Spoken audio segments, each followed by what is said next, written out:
Welcome back, ladies and gentlemen. Yes, indeed. Hour number 2 on today's Kev Baker Show, right here on TFRLive.com. And we're also going out on TuneIn Radio, iHeartRadio, TalkStream Radio apps. Yes, indeed. Big warm welcome to everyone. And in hour number 2, we are also simulcasting to YouTube as well. So a big warm welcome to everyone over there. And yes, Don Wiskin, good friend of mine, hour number 1, brilliant stuff. Don't forget to check out heartdrop.com. Now then, how you all doing?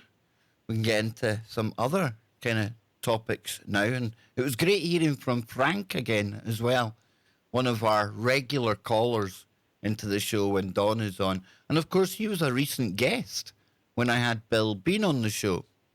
So if you want to be a regular caller into the Kev Baker Show, I will be opening up the phones after the next break, maybe sooner, because I've got a couple of stories I came across today that I really want to get into, and it's the last hour of the Kev Baker Show for the week.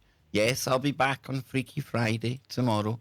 Don't panic, I'm not going far, okay? But I thought, since we're coming into the last hour of KBS for the week, let's get into a little bit of the woo, a little bit of the paranormal, and wind things down, and then hand off and let Joe Joseph take over with the Freedom Link right after this show right here on TFRLive.com. So, when it comes to the woo, one website that you just know that I love terribly, I can't get enough of it, it's Mysterious Universe. Now, I came across a story on there today that mentions a character who I've been referencing quite a lot in recent months, and that is a paranormal investigator called John Keel. Oh, now that's a super chat. That's what that is there. Thank you very much, Paul. Thank you very, very much. So, yes, we're getting into the woo. And this article that I found on Mysterious Universe, it talks about John Keel. And it also talks about some of the truths that will get you in trouble. Now, we spoke about the men in black and stuff like that before. Recently, we brought up the article about the men in white. Then there was that character. Remember the strange character at Loch Ness that we read about last week? Well, he was mentioned in a Nick Redfern article, and it's Nick Redfern that's back again today. And this time, he's writing about something called UFO warnings. Yes, and the title itself is called UFO Warnings to Those Who Investigate. So we're going to get into this. So when I do open up the phones again, I'd love it if you would call in with your own personal UFO experience, if you've had one. Maybe your thoughts on the whole UFO subject. What do you think it is? Is it interdimensional creepers? Is it entities from other planets? Is it military or all of the above? I want to hear from all of you folks. So please, please, please phone in, and I'll give you the numbers right now, just the once, and then I'll give you them when we open the phones again. So if you want to phone in, it is 213-233-3998. That's 213-233-3998. And if you're in the UK, on election night, oh, isn't it exciting? You knew I wouldn't be covering that tonight, right? I hope you knew I wouldn't be covering that. I don't roll like that. Come on. If there's something funny about it to cover, I'll probably go there. But if you're in the UK and you would rather call in to the Kev Baker Show and Truth Frequency Radio, then endless hours of political analysis and ex-politicians all yap, blah, blah, blah. And for anyone who might be interested, the last breaking news snippet I've seen predicts that Boris Johnson, hell must have frozen over or something, but Boris Johnson, you know this character, right? The buffoon. He's going to have a majority, and they say it's the first majority that the Conservatives will have since the 1930s. It's just the Monty Python show over here from now on, folks. Don't call it United Kingdom. It's just the Monty Python Nation. So yeah, let's get into this article here. And the phone numbers, if you're in the UK, almost forgot, 0044-203-393-2871. That is 0044-203-393-2871. I hate giving out numbers. I really, really do. So then, warnings to those who investigate. One of the UFO-related issues that isn't touched as much as it could be is that of what I call UFO warnings. I'm talking specifically about those in the UFO field who have made statements designed to deter other researchers from digging too deep into the subject.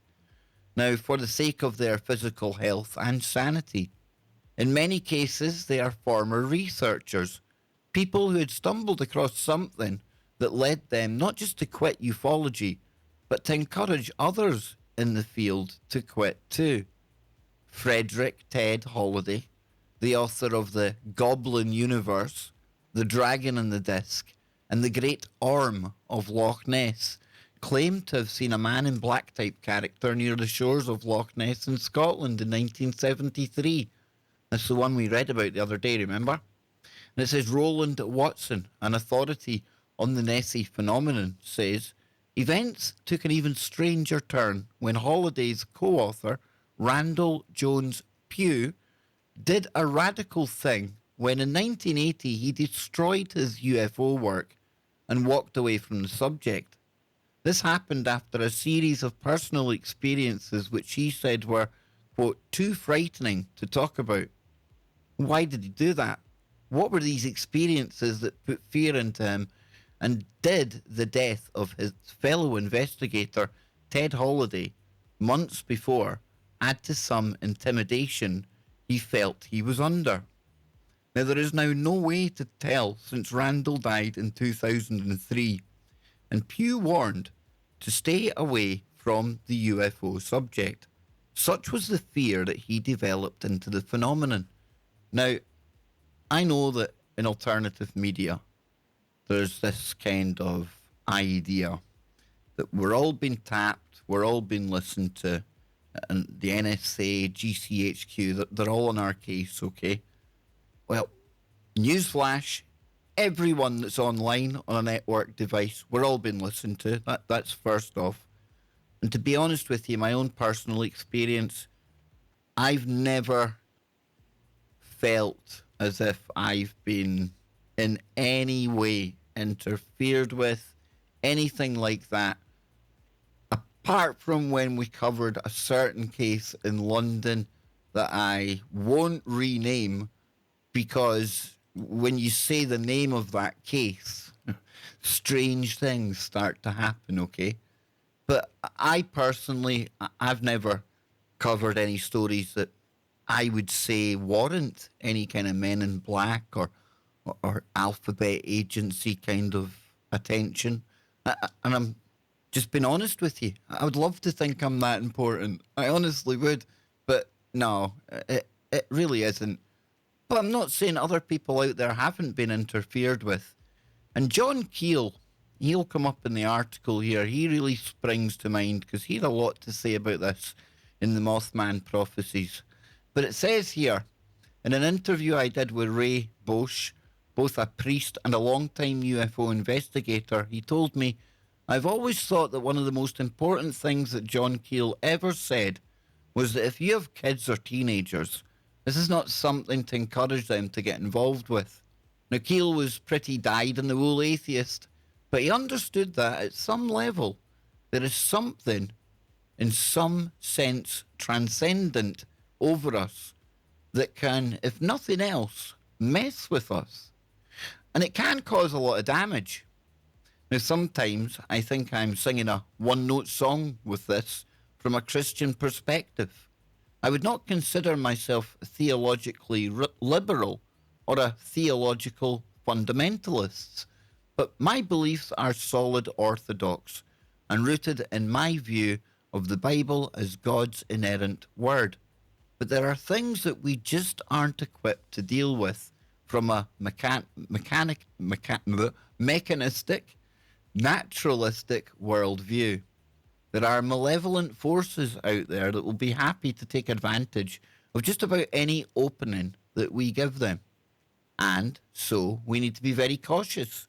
I tend to think that maybe what happened to Albert Bender might, but he might not have been so cautious.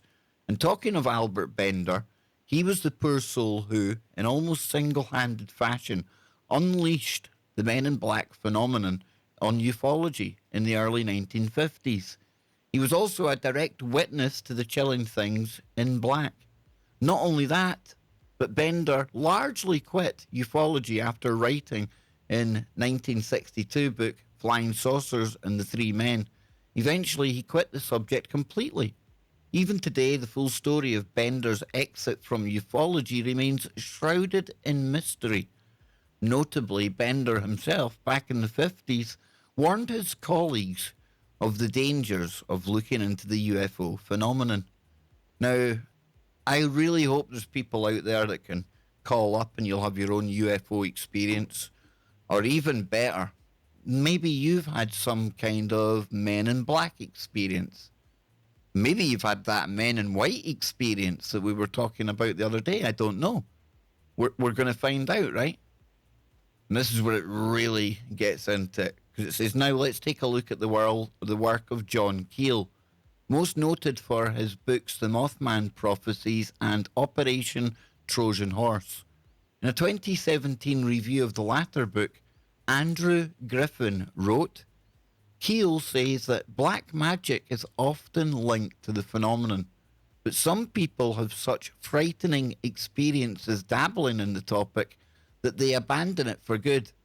In fact, Keel tells his adult readers who are parents to warn their children away from ufology altogether. Quote, I have in my files hundreds of cases, some of which have now been investigated by qualified psychiatrists, in which young men and women obsessed with the UFO phenomenon have suffered frightening visits from these apparitions, been followed by mysterious black Cadillacs, which appeared and disappeared suddenly, and have been terrified into giving up their pursuit of UFOs. Many contactees report similar experiences. Gareth Medway addressed the experience of a UFO researcher named Brian Lethley Andrews of Coventry, England. Medway said that Lethley Andrews had a series of strange experiences in the 1960s, and one particularly weird affair in October 1968. On that day in question, Medway wrote, he, quote, returned home to notice a man standing by the next door garage. Lethley Andrews said of the man, quote, his face was glowing orange, and as I watched, the face changed to that of an old man before my eyes. That sounds like some kind of weird, crazy shape-shifting stuff going on right there. Medway stated that, quote, after this, Lethley Andrews started experiencing problems with his telephone and getting threatening calls. He soon abandoned UFO investigation. And in 2018, Lethley Andrews finally came out of the shadows years after he quit ufology and said, quote, I want to publicly warn all teenage hobbyists that this is nothing to dabble in lightly. Makes me think back to the Scottish chap, Gary McKinnon. Remember Gary McKinnon? The Scottish hacker who had Asperger's syndrome. And it was back in the days of dial-up and things like that, folks. And he was trying to get into NASA and Pentagon computers. And he was looking for the UFO file. The truth is out there. He was having his Mulder moment. Only back in the day, when you were trying to download things and use the internet, you're talking about, 56K dial-up modems and things? Remember the old phone and stuff like that? Yeah. It wasn't, could you call it hacking as well when he got onto computers? I could be wrong. It was either Pentagon or NASA, but they had no password on them. The password was password. And the only reason he got caught is because somebody was in there I think it was at a weekend, and the terminal that Gary had actually targeted, it was like something of a movie. You know, the mouse was moving, and you could see things happening. Somebody just unfortunately picked to sit beside that terminal on that particular day when he was in there doing what he was doing. And in fact, a number of times he even spoke to them and he convinced them that like he was IT support and he was like trying to test out their security, and nobody batted an eye. But they tried to give him up to, I think it was like something like 80 years of hard time, you know, hard labor in the chain gang, no less, kind of thing, you know? What were they worried about there? It was so weird, so disproportionate, the crime and the way the full force of the American government were going after him. This one guy, this hacker in his bedroom, who was it hacking when they left the defences down like that? I get it, naughty, but 80 years in jail. Any other instance like this, a young hacker gets into a system like that, you know, they don't go to jail. No, usually they'll get a job protecting said company that they've penetrated, that they've got into. Not Gary McKinnon. And it does make you wonder then what truths are too hot to handle. And if there are these truths, who is it that's doing these visits? What is it? Because when you get into the work of John Keel, there's something otherworldly about these things. They're either not from here or they're not of our time. One of the two. And again, why does it always seem to be around that UFO abduction, contactee type world? It's strange. I find it strange. It's almost anomalous. And can we in some way maybe tie in even the people that go missing in the woods and things? The fact that there's almost this complete cover-up of the amount of people that just vanish every year, you know? People just blinking out here and there. Here 1 minute, gone the next. Are these things all connected? Because I don't know. I don't think I'm the first person to speculate that there might be some thread between all of it of a supernatural nature. And again, I'd love to hear from any of you out there if you have actually had any of these types of incidents. And what I'm going to do is I'm going to add in the phones right now because we already have a caller on the line. Give me 2 seconds, folks. I will add this in and we will get there. You got to love the calls, right? So then, let me see. We'll be there in just a moment. Of course, if you want to call in to TFR Live and speak to yours truly, Kev Baker in Smart City, Glasgow, real smart over here, all you got to do is dial 213-233-3998. And that's 213-233-3998. And if you're in the UK, it's 0044-203-393-2871. At 0044-203-393-2871. So we're going to area code 508. Welcome to the Kev Baker Show. Hey, what's your name? Vince. How you doing, Kev? Hey, Vince. It's lovely to talk to you. It's nice to meet you, man. I'm doing very well. How are you, sir? Pretty good, actually. I have something for you that you might be interested in. Okay. Back in 1964, I guess it was, I was a young man working for a cleaning company, and one of the things we used to do was clean libraries. And I picked up a book then by one of the sci-fi guys who Major Donald Kehoe from NICAP. And at that time, in the back of the book, he had a whole bunch of cases. I guess it was during Blue Book era. And he had a form in the back of the book. He says, if you're interested in any of these cases, you should contact the government, the Air Force, and finally asked them for copies of the cases because they're supposed to be available. And this was, I think, before the Freedom of Information Act. So I filled out the form, copied the form letter, sent it off, and didn't hear anything back. Until about 6 months later, one of our neighbors on the street, I live in Boston, and the neighbor came over and said, said to my mother, well, what's your son up to now?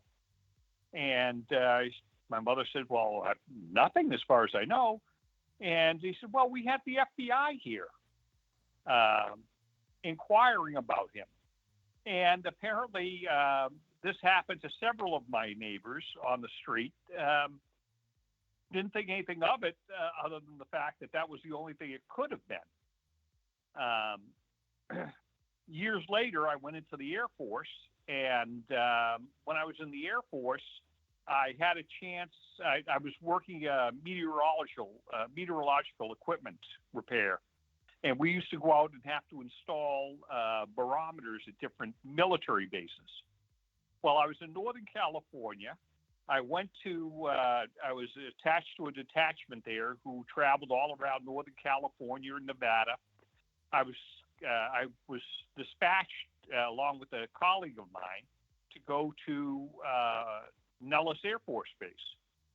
I got to Nellis Air Force Base, and we had the barometer that we were supposed to install, but it was supposed to be installed at at Groom Lake. Now, of course, that is Area 51. Well, I was the one that was scheduled to go on the plane to do the calibration of the barometer, and the Air Force wouldn't let me in. And so I thought it's strange coincidences, I guess, or maybe not coincidences. I don't think that's a coincidence at all, Vince. I really don't. I think you've kind of made a connection there. That is a connection, and I knew, I hoped you were going to say something about Area 51 there when you got to the Nevada region, but that really is very, very strange indeed. Now, do you know who ended up going into Groom Lake? Who it was that went there? It was my colleague. Now did he have any stories to tell you? Right. Yeah, did he have any stories for you when he came back? Nope, not a one. He went to the base of operations, and when he went to the base of operations, you hang the barometer, you let it settle for a couple of hours, and then we did the calibration over the phone. Oh, man. Dang, dude. Vince, that is one awesome call. But yeah, that's very interesting, And any other weird things then apart from those? I mean, was there any other weirdness at all that you noticed? There was no weirdness with that. I was stationed years later at a military solar observatory out in the northwest Cape of Australia. And we had we were talking one day with the chief who ran the security for the naval base there, and he told us he used to have to take drives around the northwest Cape at it was a communication station for low frequency submarine comms. And he said that one time he was out and he spotted a UFO. Of course, he didn't bother reporting it because he was scared to death. Yeah. And he was an E9 Navy chief. And he just didn't want to go there. No, you see, I've always looked at it that way as well, Vince. It's almost career suicide. You often hear about people, pilots and things, when they mention UFOs or anything, that the stigma that's attached to that, people don't want anything to do with it, and they either lose their job if they're a civilian company or they find their career, it doesn't go any further if they're in the military. But I want to thank you so much, sir, for phoning up today. But before I let you go, a lot of these things that we see in the sky, and of course it's pure speculation, but what's your take? Do you think they're our secret technology, or do you think that it's otherworldly? I think it's a combination. Yeah, same here. We've recovered we've recovered enough of the craft that it could have been all reverse engineered by now. There's talk of the secret space program. There's talk of breakaway civilizations. Now, Vince, I find it interesting. Vince, that's us on the break. I'll be right back. Don't go anywhere, folks. Oh, unfortunately, I've had to hang up on Vince as well. But hopefully Vince will hang around and come back after the break. Dang, that was interesting. It really does. It blows me away. That's one thing I want to share with you all. And I'll say this when we go back on air at TFR Live as well. It really fascinates me, it intrigues me to find out some of the people that are listening to the show, that tune into the network, I'm getting to speak to a lot of different people from a lot of different walks of lives, mainly over in the US, but Canada, around the world as well. Australia, we've got friends down there. We've got friends all over Norway. But it's so brilliant hearing just new people. I love new people. And there's something about people that are, older than I am, with more experience. I just find listening to their stories about times that I can't even remember because I wasn't here. I think the world's changed a lot in the time I've been here, and you'll think the world's changed a lot in the time you've been here. The people that can remember it even before that, I was born in the 70s. People that can remember the 60s and the 50s and things. Imagine what they must think when they look at today's world. We think we're shocked. Dang, dude. It must be a whole different timeline, dimension, universe, everything for people. The older you are, the further back you can remember. So yeah, pretty cool. And we're going to be going back in just a moment to tfrlive.com, but I need to get a drink. I need my coffee. Anne was meant to bring me my coffee, but she's just remembered now. It's okay. But yeah, I'll be back in 2 minutes, folks. I hope you're enjoying this. I know it's a very quick stream today, but I needed my fix from all of you. So, 1 hour on the simulcast. It's better than nothing, and I'll be back tomorrow. Unfortunately, Scotty was very busy today, so I decided to take advantage of that, and I had a nice big... So my mic sounding bad again? Oh no. Hang on. 1, 2. How's that? How's that? No? Crackly. Oh, not good. Not good at all, folks. Hang on. Give me a sec. Dang, dude. Mammoth, dang, dude. Hang on. Oh, no.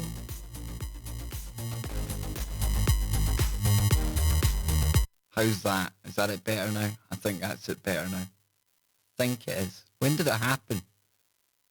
It must have happened after the call. Yeah, I think so.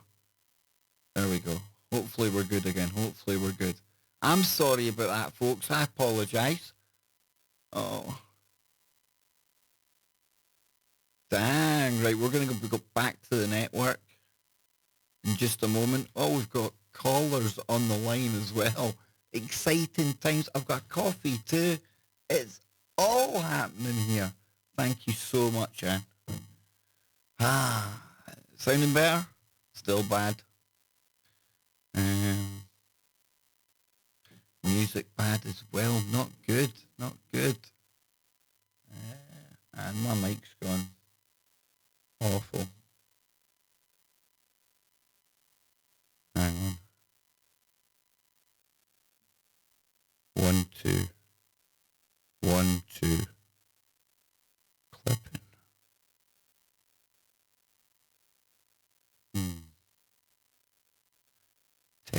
Testing. It's okay. Sounds all wonky. I'm going to have to try and go back live now anyway. We'll try it, folks. Here we go.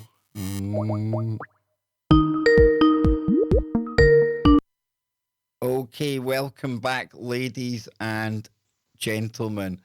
Now, I apologize. Oh, I think it is. It's going. Oh, there's something horrible going on with my audio. Hang on a minute, folks. Hang on. I'll be right back. Stand by, folks. Stand by. Okay, I'm going to play some music, see if you can hear that.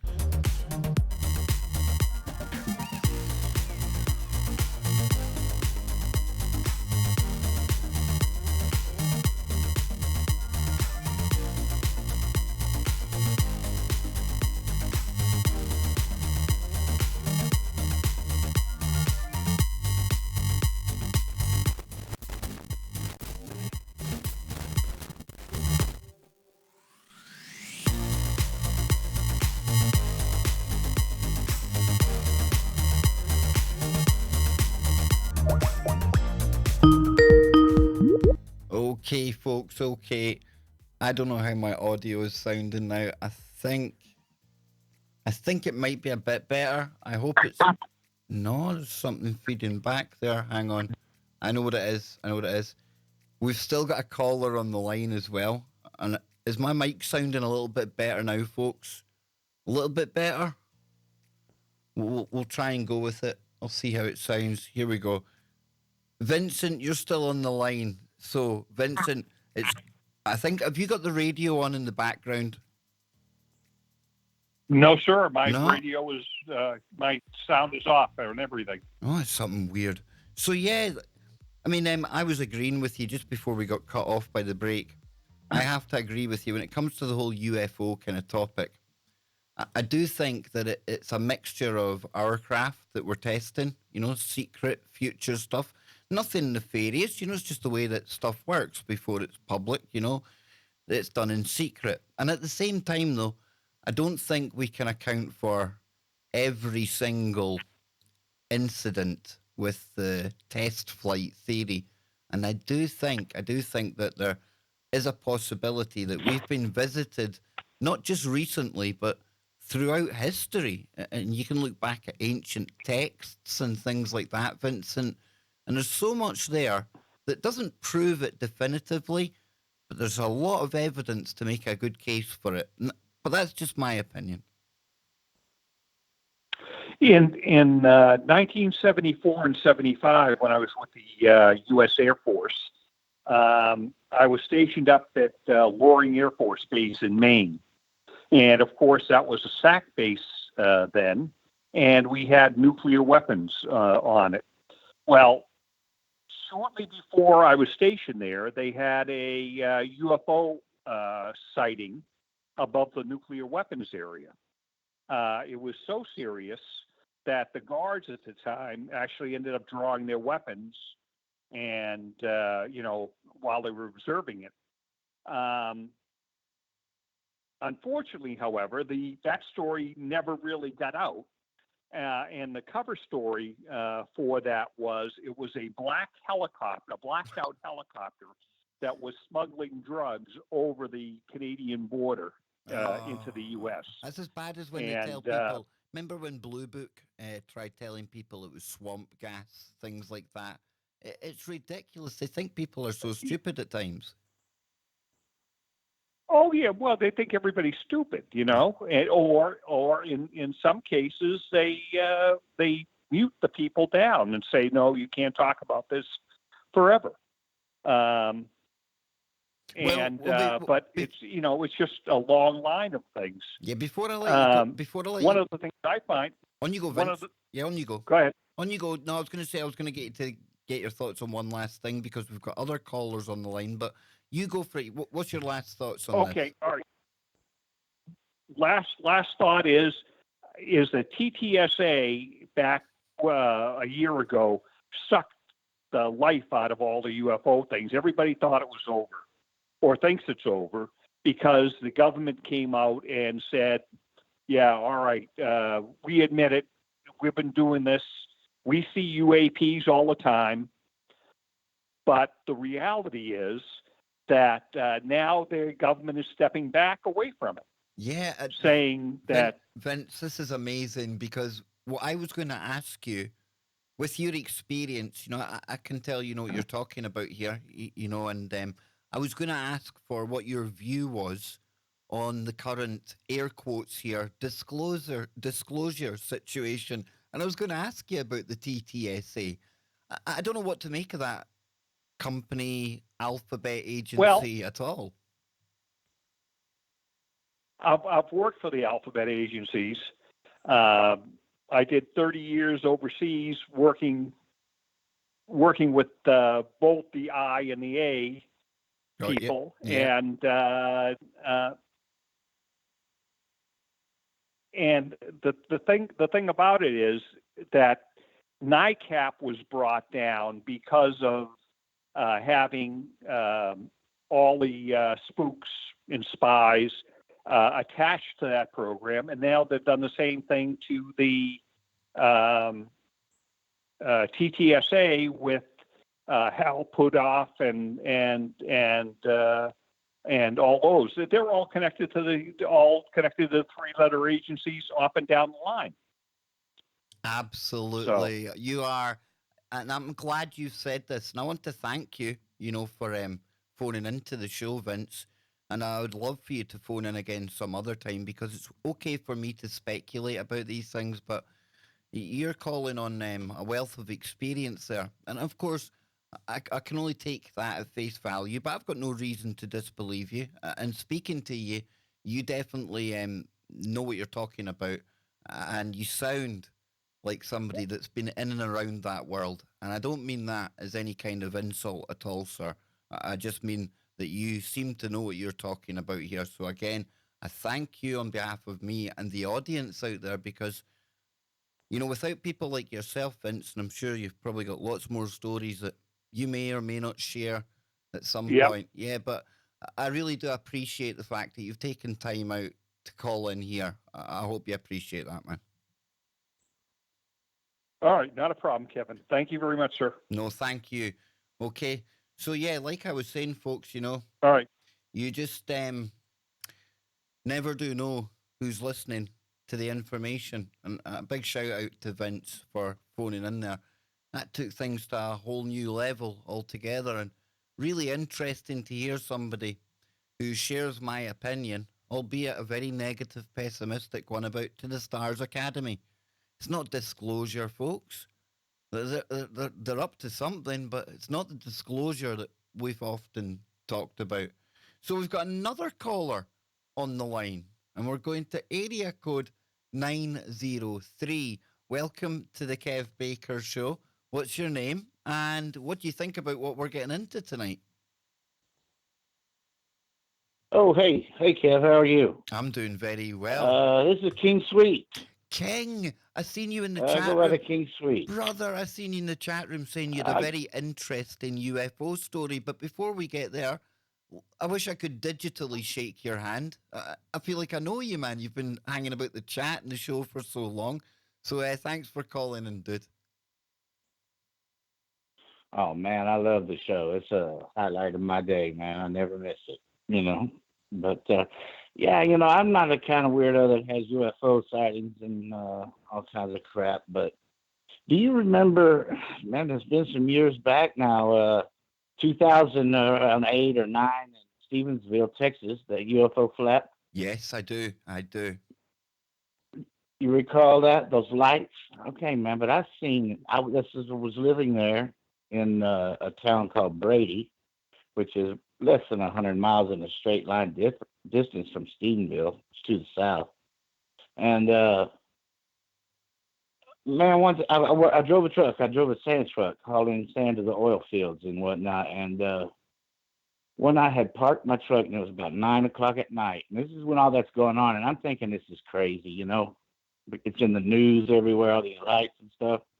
And so I'm just driving home, and it's dark, about 9:30 at night. I'm on the phone with a buddy of mine, shooting a breeze, talking about whatever, and come around a curve right on the highway, and boom, the biggest ball of light I've ever seen in my life, a sphere as big as a 2-story house, and it's tall, and 6 others, 3 perfectly above and 3 perfectly to the right in a 90-degree angle. None of them more than 100 meters off of the ground. I mean, beautiful, brilliant balls of light. Man, I stopped the truck. I didn't know I was freaking out what I was looking at. I was talking to my friend on the phone. Now, this was back before camera phones like we have now. I just had a crappy flip phone. But I can't describe to you the intensity of the light inside. It was like a cobalt blue core that looked like an eyeball, a brilliant blue, radiating 1,000 little lightning bolts. You know those globes you put at the mall, you put your fingers on, Yeah, they're and like the little the lightning bolts go up to your fingers. is it the That's what, yeah. Van der Graaf belt or something? Yeah, you don't, yeah. yeah. Looked like a million little lightning bolts inside it, the sphere of this bubble. It wasn't a light in the sky. Man, I'm less than 50 yards out and 100 yards up from something as big as a 2-story house, lit up, brilliant, bright. Now, King. It looked like a sphere of glass on the exterior. Now that's what I was going to ask. Now, Yeah, King, man, like a bubble of glass. Did you hear any noise coming from them at all? And I was going to ask you, did they appear solid or were they more translucent? But they did appear to have some solidity then, right? Well, because I could see the reflections of the smaller spheres reflecting off the exterior of the big one. I could clearly see where it would look like glass reflecting. I could see the reflect. You know what I mean? Do you understand how glass reflects a reflection? I do. So it appeared to be glass, but it wasn't solid, Kev. It was just, I don't know what plasma is. I don't know if I've ever seen plasma in my life. You see, but that's what I would think plasma would look like, you know? And again, think about this as well. It was freaky, dude. Think about this as well, King. It doesn't have to be something that we even know about. You know, maybe the closest thing we've seen would be plasma. If there are like craft other there, like and they're using or they're able to travel here in the first place, you think about the periodic table that they might have. That they might be using materials and chemicals and molecules and things that we haven't even dreamed up yet. We think we're getting to the building blocks of the universe by smashing molecules at CERN, and it's great. It's amazing science.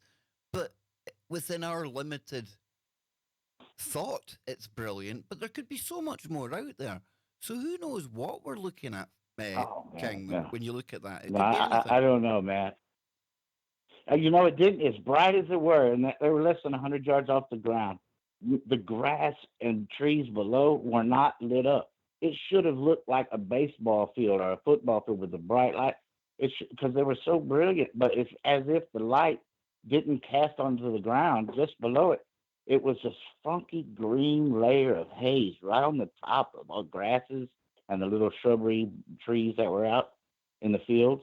So it was just weird all the way around, man. I've tried to wrap my mind around what that could be. I'm not a big believer in little green men, you know, that sort of thing. Not to do, I mean, I do believe, but it's, you know, it's iffy, etc. But so you try to think, what could this be, man-made? I don't know, man. You know how they send bombs down laser beams onto target? Maybe they figure out a way to send plasma over a target using an invisible spectrum laser beam. And by itself, it's inert. And then they send another type behind it, and then it reacts with an explosion, you know? Well, why not? Maybe it's a weapon. So your mind has to figure something out. You've got...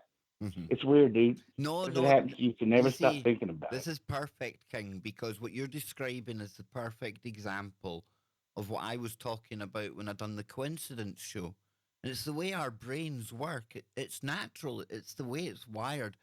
Our brains crave some kind of order, some kind of understanding of everything. And your brain can't categorize it. And it's like, what in the hell? There's really nowhere to put that, you know? Exactly. You know what it doesn't make a lot of sense. You know what happens in some people when that happens, King? They just don't see the object anymore. And it doesn't happen. They just can't accept what they're seeing. And I honestly think that you could be sitting in a car side by side with somebody. You could be looking at the exact same objects that you've been describing there. And the person next to you they're not even seeing them. They're there, but their brain just cannot even go there. It doesn't even want to try and make You sense know, of that. that's true. Maybe some people just can't register what is visually before some other person. Like they can't see it. It's not in the, I don't know, man, wavelength or spectrum or something. It's hidden. Exactly. But you look, anybody could have seen what I saw that night, and nobody else. Is a silent road in the middle of nowhere, man, where I live. Now, So it was just me and these freaky, and then they all just clicked off.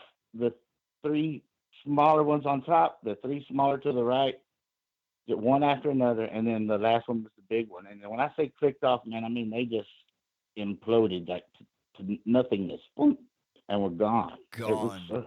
Now, Man, I'm not crazy. I no, saw it. King, It was right King. there. I know you're not, King. I'm loving it. What year was that, King? That'd have been about 2008 or maybe 2009, as best I can guess. I think that's when that was going on around The only reason Stevensville area. And yeah, of course, I lived right down the there. only reason I ask you, it was 2008, but for the audience out there, listen to King describing this because it could have been yesterday. You can tell that this obviously left a really long lasting image in King's mind because it literally sounds to me, and I'll get you to speak to this, King, but it sounds so fresh in his memory because it was so different. Is that the way it feels, King? You know, it's like anytime you think about it, it's like just fresh because it was so weird. Oh, yes, just like yesterday, Kev, because the reality is you never really forget that. And you go over it in your mind a million times when you first see it. And it's just really burned into your memory because you're not going to see that every day. I'm not crazy. I've never seen anything like it again. But the Stephenville light things, that was real. I got a close up encounter with them. If I had a camera or something, it was like I was 50 yards away, 100 yards up. It was right there, It was yeah, man, Kevin, to Wow. what you were saying. Yeah, you Wow, don't dude. really forget that kind of thing. King, exactly. How would you Man, forget that? How would you forget it? But King, thank you so your much. mind just rambles trying to figure it. Well, Yeah. well, what was your take on the Stephenville thing? Because it says here on January 8th, 2008, in Stephenville, Texas, one of the larger UFO sightings in the United States occurred. And it says a few days ago, the UFO investigation organization MUFON released a report, and it was about. The report was called Special Research Report Stevensville. So you were living in and around this area, King, right? Was it like a buzz at the Yeah. time? That's right. Was everyone talking about it? Oh, yeah. It was crazy news. It wasn't just in that county, but all the surrounding counties were covering it. It was a big time, big show, event. But Kev, I'll tell you one thing. I don't know what they were. I don't know anything about them. Only I know they were absolutely real in around that area and really common. And everybody's seen had encounters with it. At that time, it was going on everywhere. I just was fortunate to get a very close encounter of it. Well, But yeah, you never stop processing that one. dude, thank you so much for sharing that with myself and the audience. That's amazing, man. And I wish I had witnessed something like what you've seen because I would, I would give anything to have an incident like that happening. But like you, King, here I am, right? I mean, I know you weren't into the UFOs. I love UFOs, and I would be gobsmacked. I wouldn't even remember to reach for my phone. It would be over before I even knew what was going on, dude. So I'm Oh envious. yeah, that's another thing. I was talking on the phone to my buddy at the time and didn't even have the conscious awareness to take a crappy picture with a flip phone. You see, And I don't know, it was that's why weird. I'm very skeptical of any like mobile phone footage because if something real like that's happening, really with the adrenaline going and everything else, I think there's going to be too much going on in your mind to think, now's the time to start filming for my Yeah. YouTube video. I don't know. I just think You're on overload when you're looking at it. Yeah. exactly, man. Yeah. You're you're literally looking at something that's out of this world. King, I've got one more caller on the line, sir. Thank you so much for being here. Thank you for calling up as well. Call in again soon, right? You take care, brother. Hey, I love the show, Kev, man. I love you guys. Be safe. Well, me and Ann and the All big right. man, we Adios. love you right back, brother, okay? So then, we've got one more caller tonight, and it's a caller from last night. We're going to the motorized Regla girl. I hope Regla, I hope she's not like flying along the freeway at 90 kilometers an hour and, the wind blowing through the hair and things. Regla, I hope you're being careful on that scooter of yours. I'm steady on my feet tonight. How are you doing? Steady on my feet. Thank you for calling in again. I'm steady on. So, what do you think of all this Thank UFO talk? We've only got a couple of minutes. What's your thoughts on the UFOs? Well, I'm thinking, in the early '60s, the '50s, it was, I guess, it was sort of looked at like, well, this was all new to us. I was a kid, and so we're thinking, wow, if somebody saw something, we were gonna just kind of report it. It was new, it was discovery, and then there was the TV, right? But it was going to be discovered.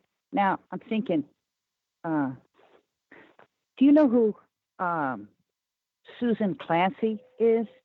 I do not You've ever heard of her? No, I have not. Sorry, no. Who's she?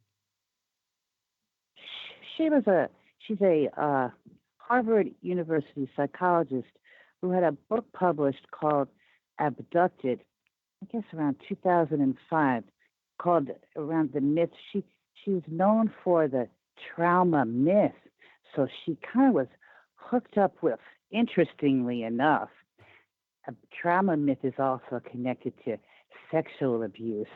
Can you hear the sarcastic, nasty tone coming into my voice here, Kev? Yes, exactly. You see, there was also a scholar at Harvard University, so he was credible, and he had some UFO experiences also. So he had another career, but he had also had some, and he was a member of, I can't remember the agency. Where I'm kind of going with this is that seems to me that one thing that has been done is that if there were people who had some credibility, and they had some UFO sightings or experiences, seems like over the years they were kind of made to look as though there was something wrong with them. And great lengths were done to do so, meaning like this woman, Susan Clancy, who has this book published. I know we don't have much time, but I don't know if I'm going to be able to put a link to her work here. I have a little clip of her NPR interview that she did in 2005 after her book was published. You see, all she had to say in this interview, the grand scope, this is how people are. All she had to say, this is what her work is based on, the trauma myth. All she had to say was that that people who had UFO experiences, that really false memory syndrome is like, they had watched some movies in the early 60s, and then they had a dream. I'm serious. We don't have time. It's right here. And then they mixed it up. That when she did her research and carefully questioned these people who volunteered, that it came up that it says, Miss Clancy says, it's actually easier than you would think. First of all, what's important to know is that most people who believe that they were abducted by aliens don't have vivid memories of what happened. They just suspect that they might have been abducted based on certain experiences that they've had or symptoms that they've had that are consistent with what they've read about or watched on TV or seen in the movie screen, about what happens to people when they've been abducted. And what are some of the stories? For example, maybe they've had an episode of sleep paralysis. Interesting, Kev, isn't it? Yeah, that's a It's very short interview. Also, links links it up with sleep paralysis. Yeah, we're Many people have it. regular. We're almost out of time, I'm afraid to say. But yeah, the sleep paralysis is it seems to be the one thing that fits all. You talk about shadow dudes, you talk about people who have experiences in their sleep, and that's what the official world will tell you. Oh, it's nothing more than sleep paralysis. Poppycock. Now, Well, well, we're well, out of well time. We're out of time. I'm so sorry, so Regla. I have to let you go because we're about to hand over the baton to Joe Joseph. The music's about to all kick right. in. Thank you for calling in, Regla. I'll be opening up the phones again next week. Feel free to call back. Hopefully, we'll get longer to talk about it. Until next time, folks, All right. wherever you are, make it TFR and dinny touch that dial. There we go, folks. There we go. And unfortunately, I have to hang up at the end there on the call line because the next show takes over and the calls, people call in to listen. And I want to thank all of you for tuning in today. I want to give a big shout out to Regla for calling in. King, great call, brother. A big shout out to Vince as well. Wow. That was a heck of a call. And again, you just never know who it is that's listening at any one time. I've been blown away a few good times, let me tell you, over the years when I've been contacted by individuals who I'll never name because they asked to remain anonymous. But like I say, I tell you, this show, we have a laugh, we have a joke, but there's important people listening to the stuff that we do here from time to time. Some of the topics that we get into. And like I was saying, there's some truths out there that take you closer to the worlds of the espionage, of the alphabet agencies, and dare I say it, the kind of information that will get you in trouble. So I've had a real blast tonight. I really, really have. A big shout out to everyone out there. I know you're going to say you don't need to apologise, but I feel like I do need to apologise. I absolutely apologise for the audio, what happened there. I hope it didn't interrupt any of Vince's call because that information there, I don't want that ruined by my amateur hour mistake with whatever's going on. I think we've got, you see, sound's gone bad again. I don't know what's going on, folks. I'm going to get out of here tonight. I'll be back tomorrow. Sound will be fixed. But until next time, keep your mind open. Keep looking for woo. And don't let your mind turn to black goo. I just slow myself down in case you can't hear me. I'm out of here.